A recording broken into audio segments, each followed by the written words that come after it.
Hi, everybody. I think everybody's now in. Sorry, had a couple of technical difficulties this morning. So hopefully you can hear somebody either shout in the chat section or in the Q&A if not. But thanks for joining us this morning on the first Time and Money webinar of 2026. This is a carry-on of the webinars that went really well and that we actually had a lot of engagement off the back of throughout 2025. So we're going to continue on this theme of time and money, i.e., giving yourselves back time, making the best use of your time, both in the short term and long term, and money, making yourself, you and your firms more successful, and you and your clients more successful. So that's the theme of all these webinars we do. For those of you that have joined that don't know too much about P1, we have a platform. We've got our investment management services, but we generally work really closely with the advice firms that we deal with. So slightly different from maybe some of the other providers in the space, and we like to try to bring value. Hence doing these webinars. Great to introduce Paul Miles, who's joined us, who's Silverback Consultancy. Paul's got a huge range of experience across a number of different areas, and we thought he would be a great addition to the series. So you can hear from Paul his experiences, where he's been helping firms, and actually where he's seeing the firms that are being most successful, what they're doing and how they're growing and bringing value to themselves and their clients. So Paul, I won't waffle on anymore. Actually, just before I do start, I always do this, I miss it. Any questions in the chat or the Q&A session throughout, chuck them in there. We'll either pick them up as we're talking, or we'll answer them in the chat. So feel free to chuck your questions or your points in there, and we'll raise them as we're going along throughout the webinar. Anyway, back to it. Paul, if you could introduce yourself and give a bit of background, that'd be fantastic. Okay, James. Thanks very much for inviting me today. Really quite excited about sharing some of my experiences over the years, and hopefully people can pick up 2 or 3 points that are useful for their business going forward. A little bit about myself.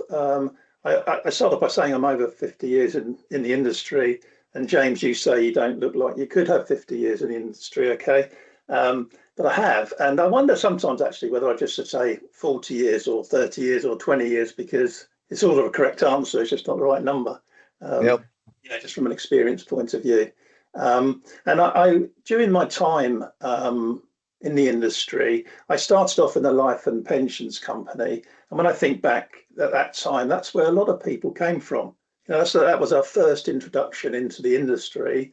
And then often those companies would have direct sales forces, and that sort of fed into the advisor market. And, back in the 80s, before regulation, there were 250,000 people regulated to give advice. Now, I'm not saying they were all good at what they were doing at that time, but that was a number, and that all came from the life and pensions companies. So that was a sort of quite interesting journey. And part of mine was, working in administration, and then went out onto the broker sales side, if you like. And it was like I thought I knew everything, okay, at that time, because I've been working with these financial advisor businesses. But of course, I found out when I set up my own business, I actually knew nothing at all about really running a business. And it was it was a tough old time at times. And, businesses can be up and down, up and down. But again, I want to just share some stuff in a minute, which, when I think back, if I'd have known some of this stuff back in the day, I've not made so many mistakes.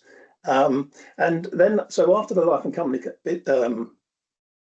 like working for a life and company business, I then set up my own financial advisor business, which I ran for 20 years. And I enjoyed that time, but it got to the area where we were dealing with pensions review and things like that. And I was approached. So it wasn't that I was looking to sell at that stage, but I was approached, and we got talking, and it looked like a good idea. And I sold the business to probably one of the largest IFAs in the UK at the time. They were AIM listed. And so, people want to ask me about that experience, I'm very happy to share that, because it's like when you sell. What sort of time was that, Paul? In terms of what? Well, when you actually did that transaction, that sale. That's in the early noughties. Okay. When I did that. And, when I talk to people now that are going through this process of selling their business, it's not an easy time. And particularly if you've been running a business for a long time, it's like, it's cutting your arm off one day, and it's like, well, what happened there? and how do you go forward after that? So I think, I can share some of that stuff. And really, since then, I've been doing business consultancy work, and I've been helping, maybe platforms, as we were talking about earlier, discretionary fund managers, technology, that sort of thing. But what I've really concentrated on now is looking at IFA businesses and how I can actually help them grow their businesses. Yep. I've had some, real success in doing that in recent times, which has led me into the M&A market. In terms of gaining some knowledge, I'd say I'm not an M&A consultant. There's plenty out there like the Catalysts and so on in the marketplace, Mellows of this world. But I'll talk to you about it in a minute, but I get involved very much with businesses. And I don't just go in there on one day and leave. I'm in there for the journey. And that's really what I enjoy. And therefore, of course, I'm so involved in the business that I will get involved in the M&A decisions. And I've been involved in selling businesses, as you can see there. Perfect. So, James, where do you start when you think about running your business and growing your business? And it always starts at vision.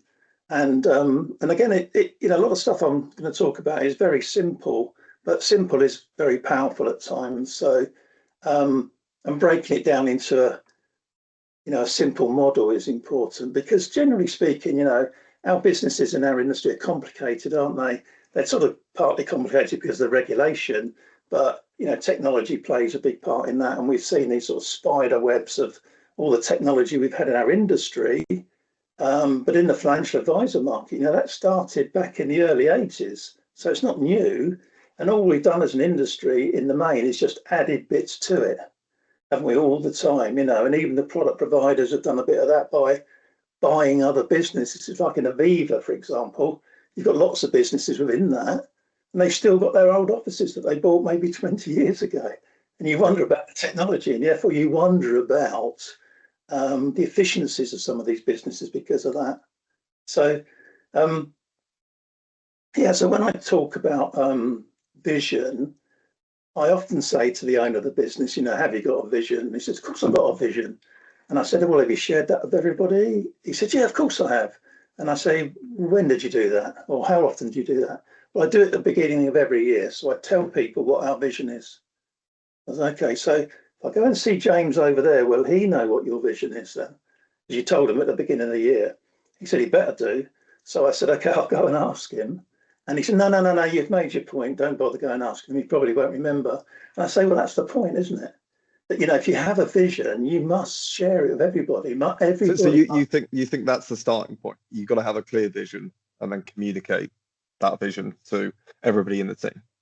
Everybody in your team, that's throughout the whole of the business. And that we recommend you do that all the time. So part of the process I'll go through is you'll get a 2-page vision, which you can share with everybody. It should be in meetings, it should drive what you're doing. And you'll see, I talk about it with people as well, and your priorities in the business. It's all linked to this, into this vision document. And the first thing you do, sorry, James, go on. Yeah, so, and in terms of the time frame, obviously you've got the vision elements there, and then the time frame. Sorry if I'm interjecting before you're about to explain. How does that time frame link to the individual vision items that you've got there listed? Yeah, so there's eight items normally in this vision document, and the first one will be your values of your business, and we have 3 to 7 values. That's what we always aim at. Remember, again, less is more. Keep it simple as possible, because then you remember what the values are as well, and you share those values with everybody. Make sure your team are involved in creating those values, so we all really believe it, and it becomes part of the people bit where you measure all the people you got in your business against your values. And again, if I think back, James, about when I was running my own financial advisory business, I remember at a time when I'd known this advisor for quite some time, and he was writing a lot of business. So commercially, I thought, well, if I could get him inside my business, it'd make it even more profitable. I knew he was a difficult individual, but I thought I could knock him into shape, if you like, and I could control him. And I was so wrong, because he definitely upset the operational team, so that, whilst they were putting clients first, they certainly weren't putting his clients first. Yeah. And also he disrupted the advisor team as well. And So it was that's probably the difference, that sometimes the short-term commercials can actually interrupt sort of the longer-term vision. absolutely, they might not be aligned at all. And the key thing with this one was, when I think about my values now, and they're pretty much the same all my life, he didn't have the same values. Yep. And that was the problem. And so knowing what your values are, and when you're interviewing people, you're reviewing people, make sure you're doing so against their values, your values. It's so important. And I made a massive mistake with that. So please don't make the same mistake Yep. as that. And communicate. I think it's a mistake that a lot of businesses, well, all businesses as well as financial services businesses make, is sometimes those short-term priorities, those commercials, in terms of the numbers you want to hit in a given year or 3 years, that becomes an overarching decision-making tool in the short term, where actually it does start to obliterate the long-term goals that you've got. I've experienced it before, and I think it's pretty common. Yeah, absolutely. And I do touch on people in a second in terms of how you might measure that. Again, how you might measure those people. So I'll talk about, but you mentioned time frames. So we break it down into a 3-year plan, and that will be like, you close your eyes and you think what your business might look like it might be in a different head office or whatever thing you're dreaming about. But you do put some numbers to this. So you think, well, okay, that's the sort of turnover, that's the sort of AUM, and that's the profitability number that we need at that time. And then we bring it into the real world where you can really know what you're doing, which is a 1-year plan. So let's get really clear on where we want to go in this year, get some numbers on it. And then in order that we do that, we then break that down into a 90-day world. Okay, so every 90 days, we will look to see where we are. And it will be the biggest thing in that particular quarterly meeting will be ensuring that we've actually completed our priorities that we've agreed to do. So again, it's a 3 to 7 number that everybody has. But if in businesses, if I went and spoke to, Harry or James or whoever it is in the business and said, have you got priorities this quarter, what you're working on? They will have their priorities to do, but they won't be necessarily linked to where you want to get to in terms of your 1-year plan. So I always think, if you had 10 people in your business and they all have three priorities every quarter, so 30, so 120 in the year of doing things that are just aimed at your 1-year plan, you're likely to get to your 1-year plan, and you'll probably get there early, actually. But it's a really powerful thing to do. And we want to try and make sure that people are doing all of their priorities, but, target might be completing 80% of them, and creating an environment where you're happy to talk about that and called out on it. And that's the bit that I add to it, is that I want to run the quarterly meetings. I want to run the annual meetings. I'm holding people accountable. And if you haven't done it, it's not a blame culture. It's like saying, well, why haven't you done it? And it might be something else has happened, or, could we have helped during the journey? We should be able to call that out quite early so we don't get to the end of the quarter where we haven't done it, what we should be doing. So it's management of those sorts of things that I think. And I suppose, how do you look at it with, obviously, I think a lot of businesses suffer from the same things, where you've got your longer term priorities that you're trying to put time aside for to hit those, but then short-term priorities come along, which end up trumping it, the things that you need to react to, the reactionary items. How do you make sure that those reaction items don't dominate, and actually the longer term stuff doesn't just keep on getting pushed out and procrastinated upon? Yeah, I mean, you have to have discipline on this, James, and again, it comes back down to these quarterly meetings. People are bringing things in that perhaps we should be doing, but you ask the question, well, is that going to help our 1-year plan? Where does that sit in that? And if it doesn't, you park it for the year. Let's not, let's just do what we want to do, which is going to make sure we hit our 1-year plan and we get to our 3-year plan.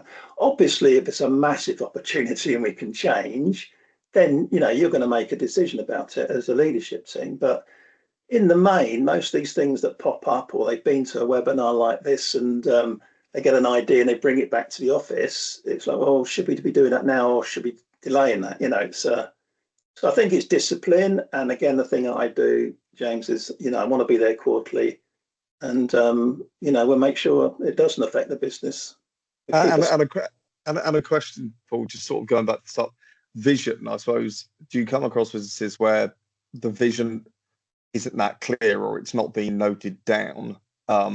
So whoever the person is running or taking responsibility for, the long-term strategic direction of the company, how do you help them define that vision? Because I think that's something that some people struggle with. People are doing their day-to-day, they're running a business, they want to run a good business and they want to grow it. So I think every business is probably in that boat. How do you help people define their specific vision? Because I think that's quite important to make sure that vision is right before you start obviously implementing a plan around it. Absolutely. So the process normally starts with a way day. We go off site, and you relax in a relaxed environment, and I will facilitate that meeting.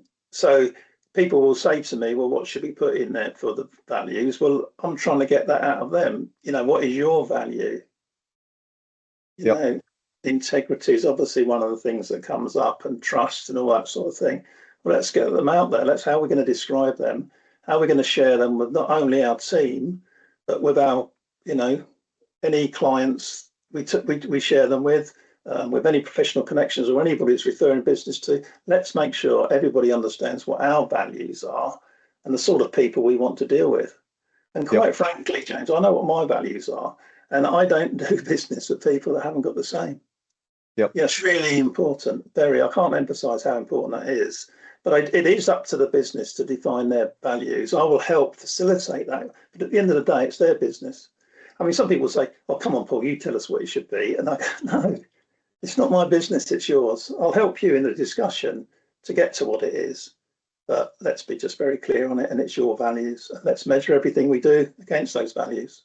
Okay, so it's part of this document, if you like, that we can then share with everybody, and people want to get involved then. Do you know what I mean? It's like everybody then knows where the business is going. You'll be very surprised that, well, you might not be actually, but you go into business and you just speak to somebody and say, well, what are we doing this year? Where are we going?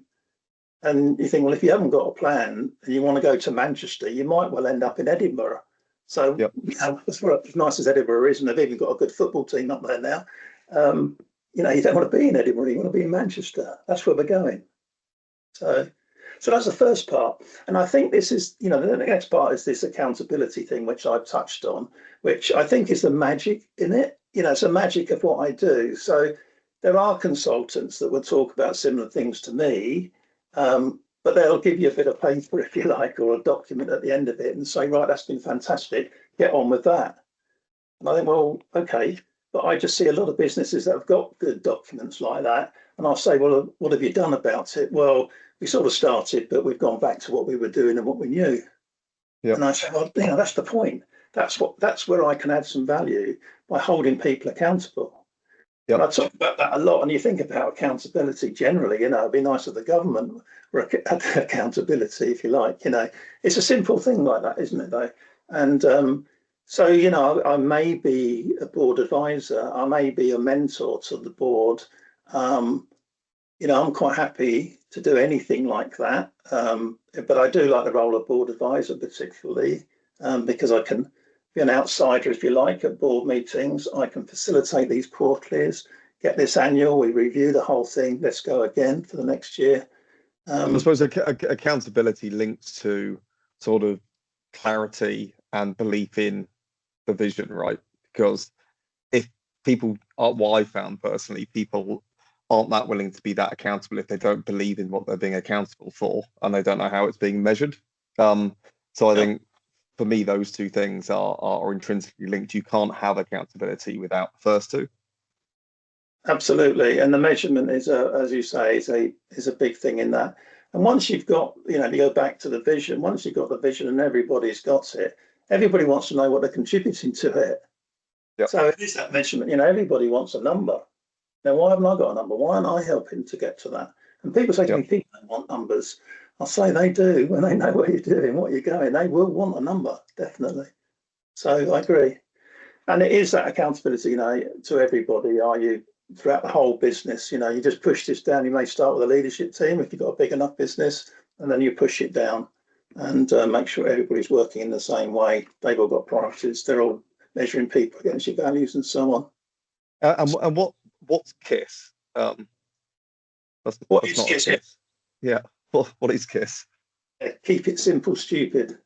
Right. Okay. Fine. I didn't get that one. Probably everybody else on this call did, but I wondered exactly what that was because I didn't think it could be a normal KISS. But, it wasn't anything I was aiming at you, James. Yeah, it was just a terminology that we should stick to, and it's again, that's a massive thing when you come to valuations of businesses. And maybe if you let me, I'll talk a little bit about that. But you can get 5 times the value of your business. I've seen that. I've witnessed it. I've been involved in it.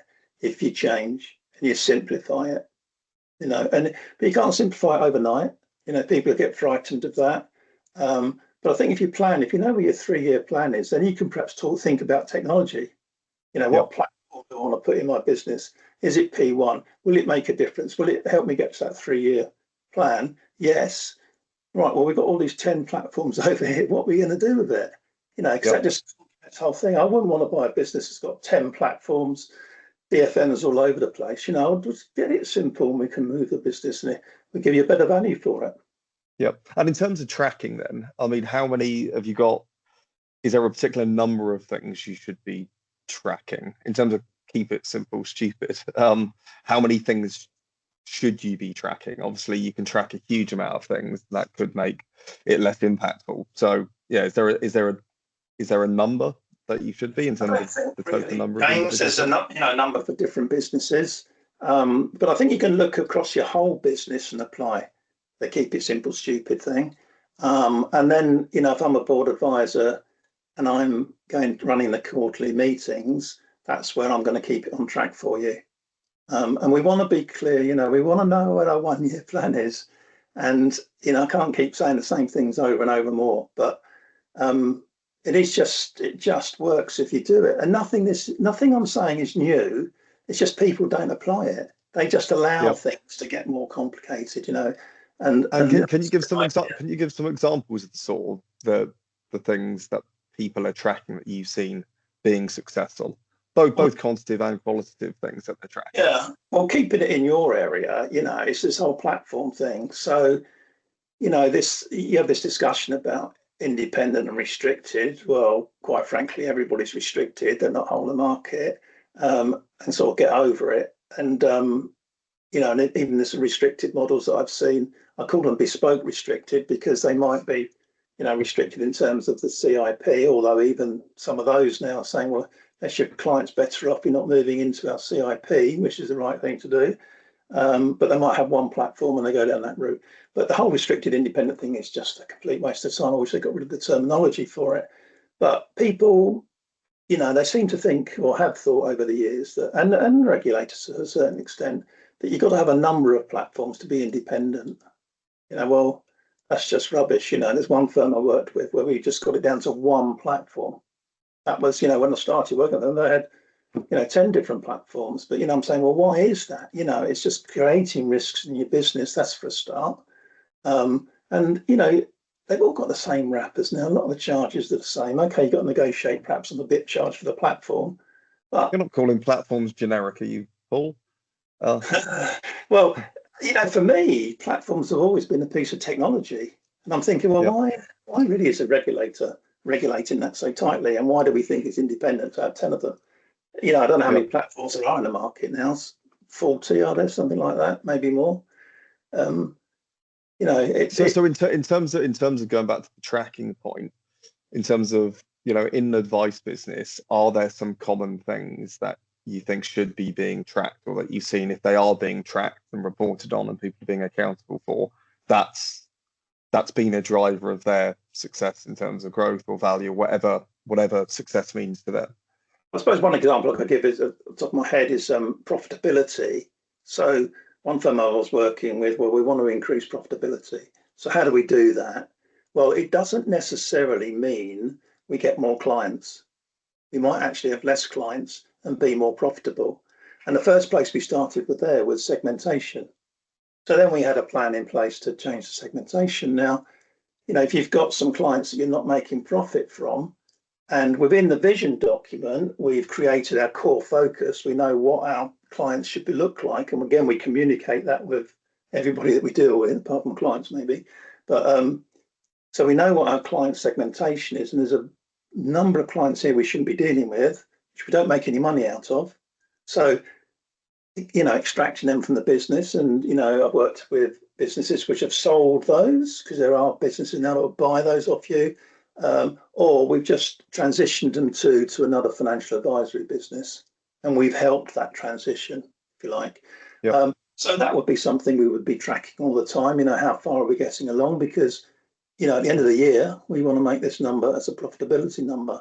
So that would just be part of. So actually having more clients doesn't necessarily make you more money.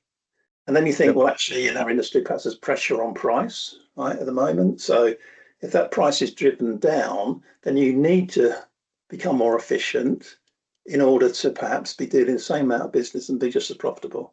So, and again, that falls into your area. It falls into the whole AI story, doesn't it? We've had change in our industry since I can remember, every single year.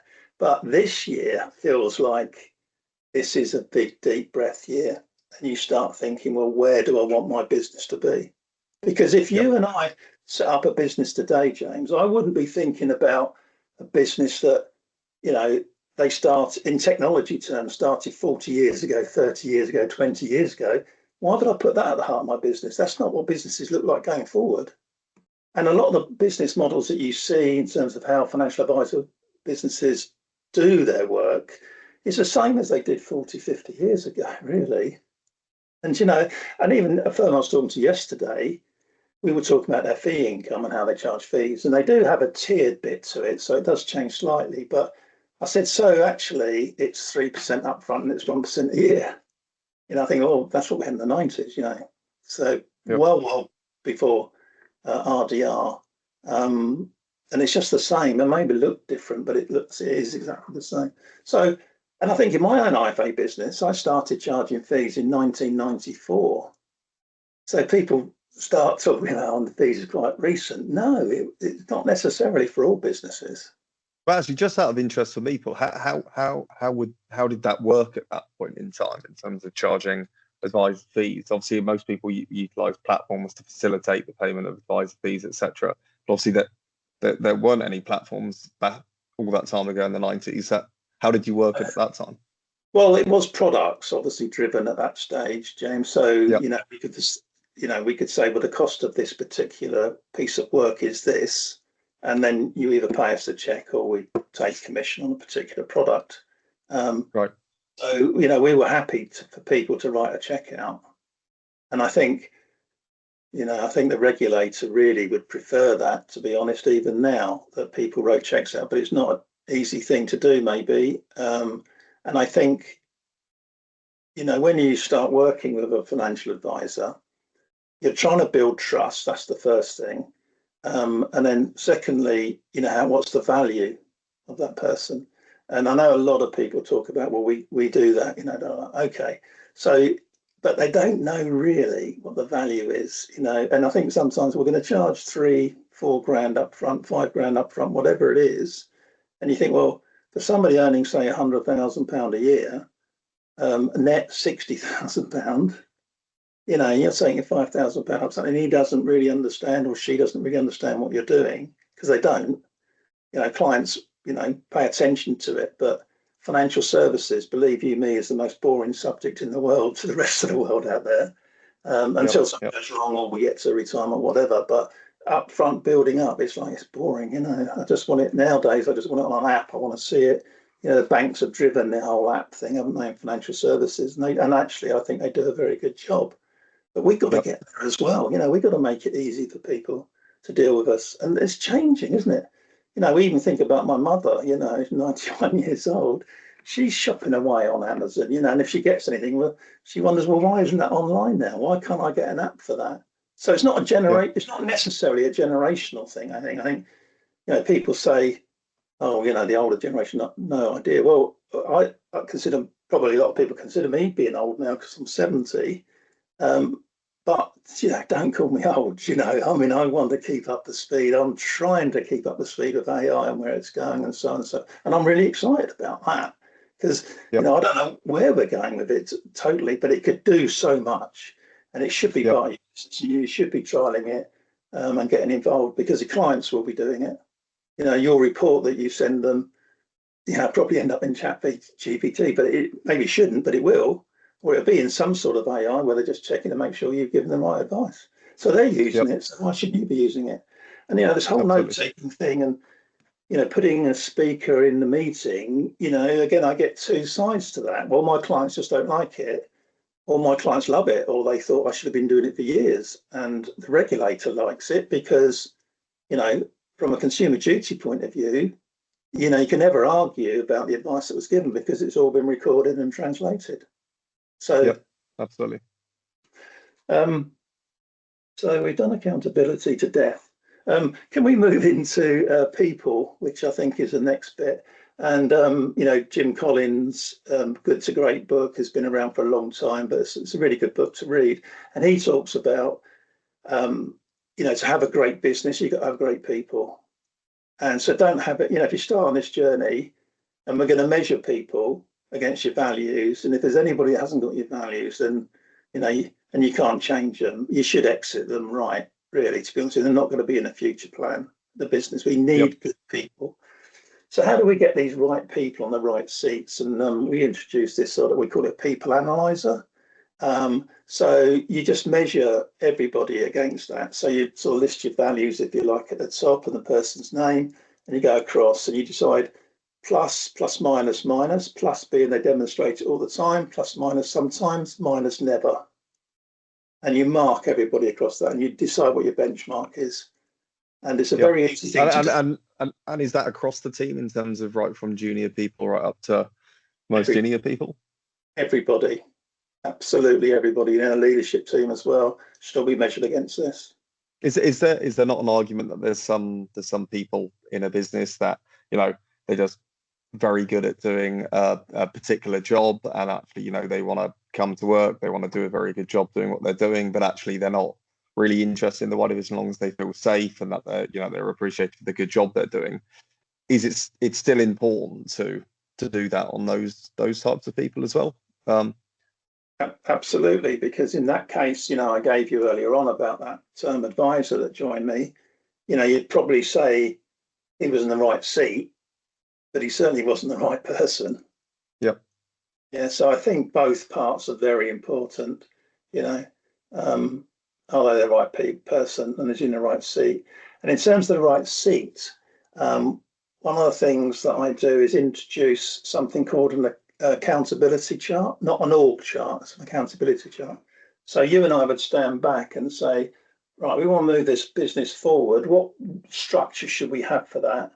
Because a lot of the businesses have just grown and they said, well, I need a compliance person, I need a technology person, and it's like, it's all over the place a bit. So let's take a step back and say, right, this is what we want. Yep. And then we say, in each of those particular positions, what are their roles? And then you start to think about the people you've got in your business. Now, what might happen there, because you've got to have an open environment, and this really creates an open environment, by the way, is that people around the room, if you're in the leadership team, you're saying to that person, well, is he or she fit for, say, that technology officer role? And if they don't see that it is, that might come as a real shock to somebody, but actually they're still the right people, but they're in the wrong seat. That's all it is. So have we got a seat for that right person to go into? And obviously, if you've got the right person, you try and find a seat, don't you, for them? Absolutely. But it might not be in that role that they've got at the moment. And if it's not, it could be a relief to them. They could say, well, actually, I didn't realise you thought that about me not being able to do the job. And so I don't want to do the job. Yep. So, what else can I look at? So it can be a very positive, well, starts negative, but it can be a very positive outcome. And again, that's how you get the right people in the right seats. Fine. And obviously resource constraints can come into that though. So if you've got a group of people internally and maybe you don't have the right person for the right seat, do you try to put the person that's maybe not perfect for the seat into that seat as a temporary position before you maybe have the resource to be able to hire that additional person to fill that seat? How does that work? So obviously resource constraints, it's great if you can have all the right people in the right seats, but generally resource constraints, in terms of, if you've got a profitability, you want to increase your margins, you want to increase your profitability, you don't want to be hiring additional people maybe to sit in a seat. You're trying to use your existing resource. How do you balance that up? Yeah, what I found is that you can't have two people in the same seat. That's number one, because then you've got how do you hold two people accountable for a job? You want to hold one person accountable, but somebody can be in more than one seat. So you might say this is the structure. You might find that one person's in three of those seats at the moment because that's what they do at the moment. But as we build this business out, because these are the plans we want to get to, we've got to have this sort of structure. And at the right time, we will hire those people to go into those seats. And you can't change this overnight, James, either. So it's like if you discover that you've got a wrong person, it's like next morning that person's out and now we recruit for it. It's it's obviously a process to do that. But, honestly, once that happens, once you've got your vision and you've got your people and you start measuring it, you get total transparency and trust amongst people. And, it's not about calling out people. It's about, helping people. How do we help you? You're behind in your numbers at the moment. Can I help you to, improve those numbers? That's exciting, I think. Get that environment and it's like, wow, it's a lovely business to work in. And how do you, obviously, if you're getting people on board with the vision, you're putting people in their specific seat to achieve certain things and making them accountable for it. Is there something that you would advise businesses to do to ensure that those individuals then have the right incentives to really own that task and be part of the long-term vision? So I'm talking about, other long-term incentive plans, or do you advise businesses on that in terms of how you're putting the right incentive structures in place for those key people sitting in those key seats? Yeah, I mean, I oversee that, James. I wouldn't want to necessarily implement it, but I think that's really important. I think, you want to share the business with everybody, don't you?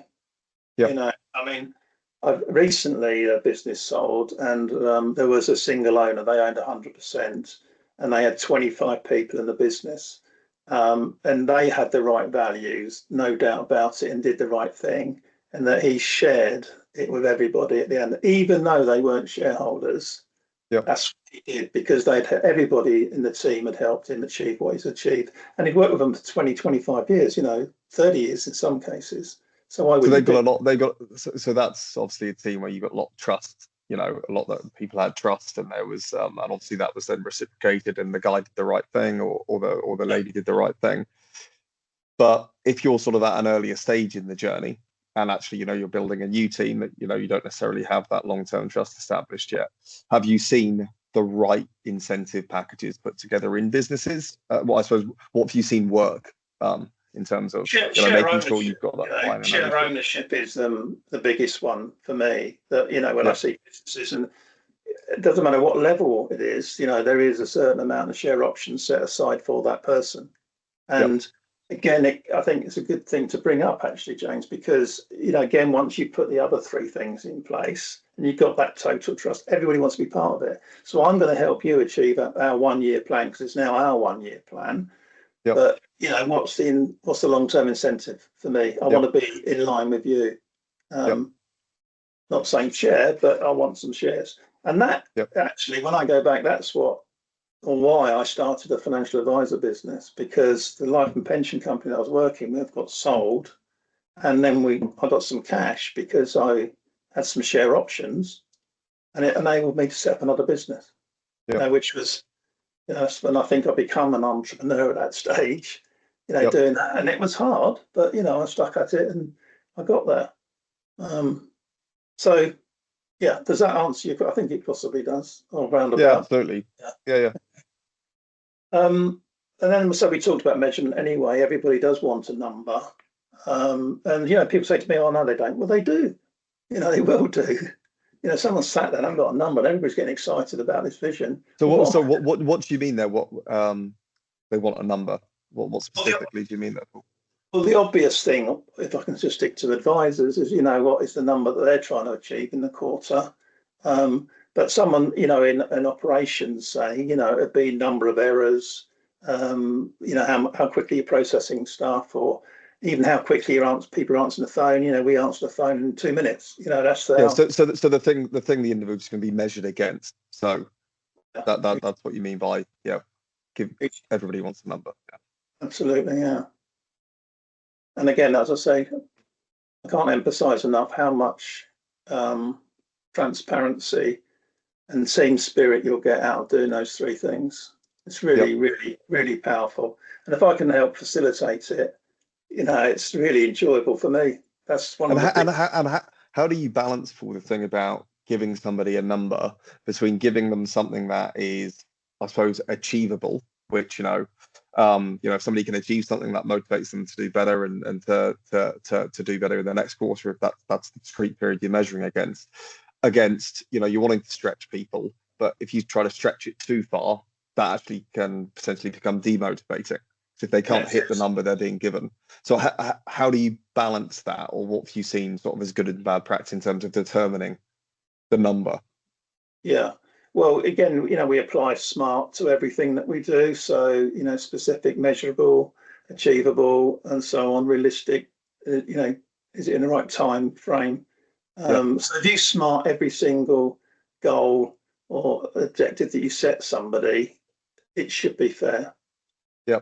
And an interesting one, and this is actually from my own personal experience, because I've tried it a couple of different ways actually in the past in various businesses. What's your thoughts on letting the individual themselves define that number?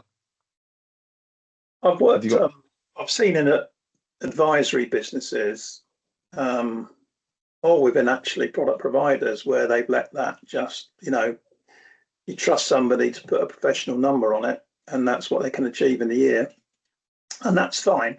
But if you're the owners of the business and you're trying to do the budgets and you're the finance director, you need some numbers, don't you? You need, well, what are we all trying to aim for this year?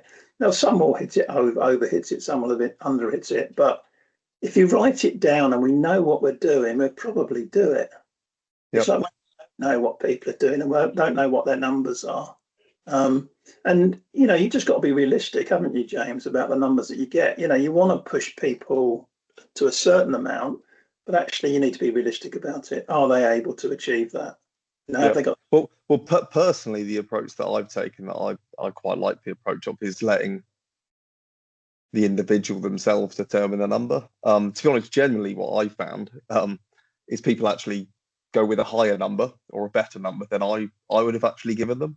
People tend to give themselves a stretch target, and then I end up, trying to bring it down to maybe something that's more realistic and achievable. I don't know if that's something that's commonplace, but it's just something that I found that people tend to create their own higher number than I would necessarily give them.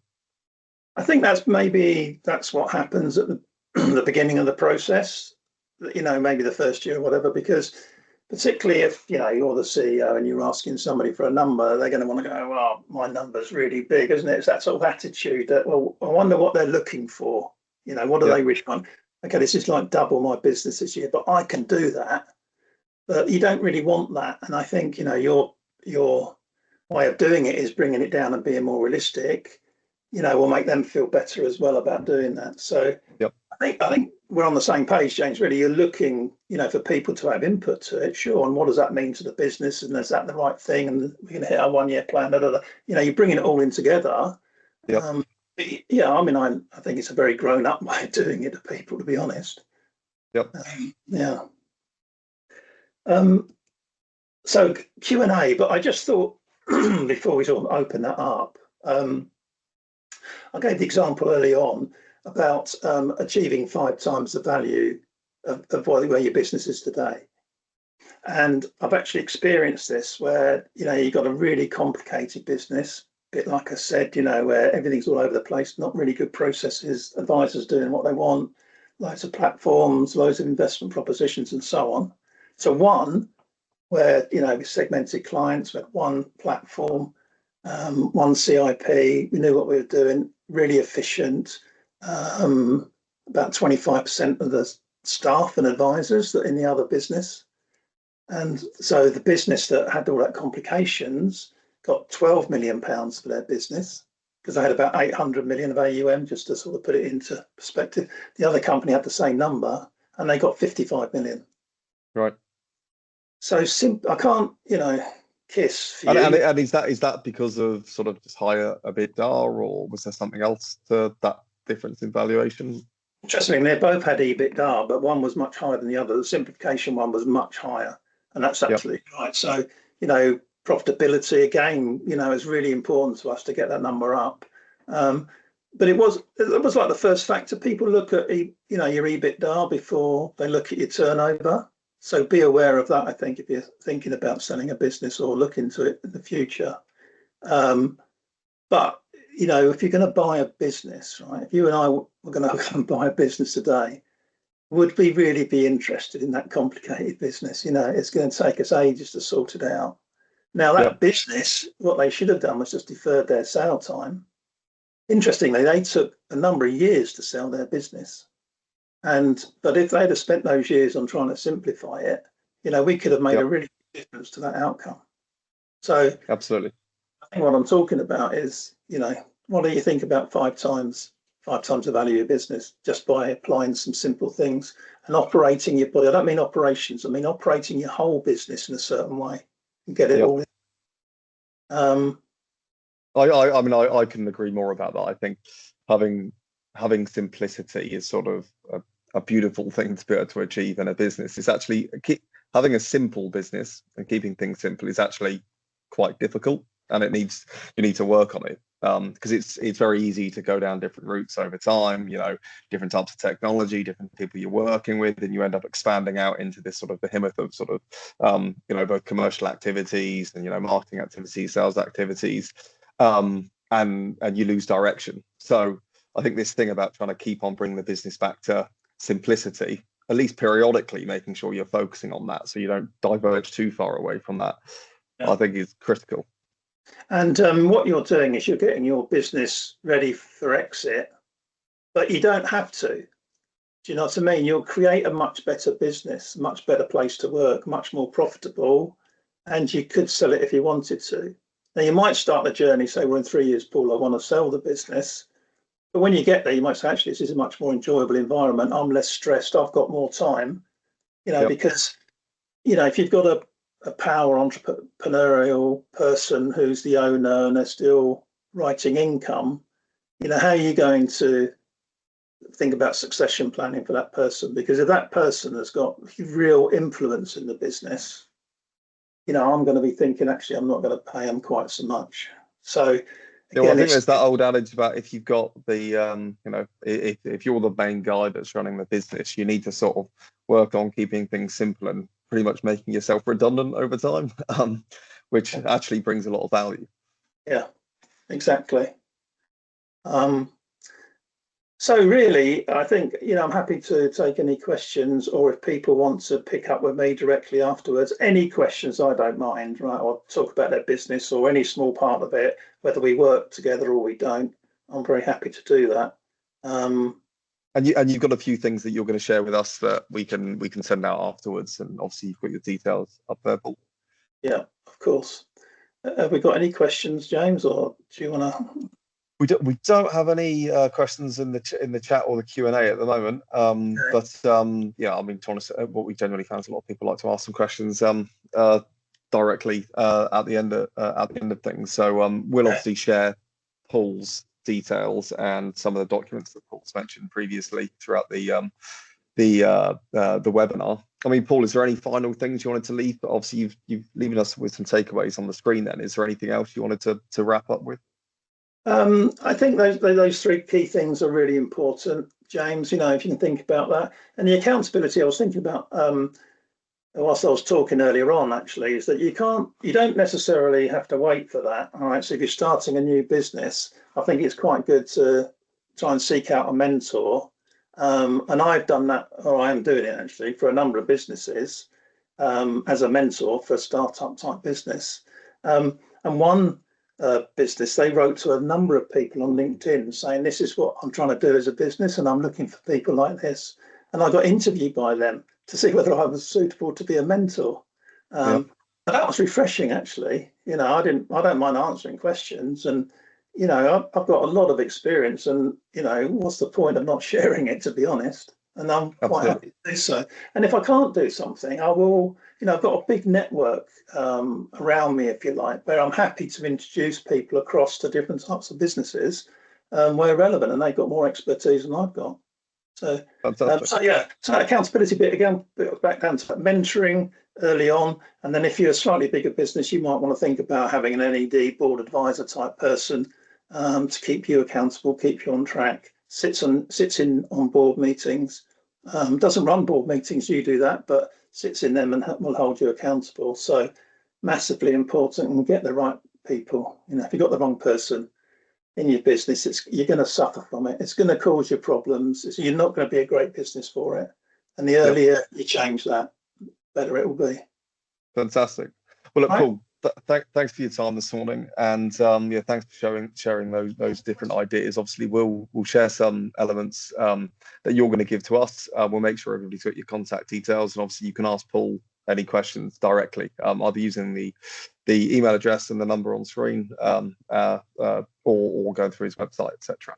So thanks a lot, Paul, and hope everybody's found this useful.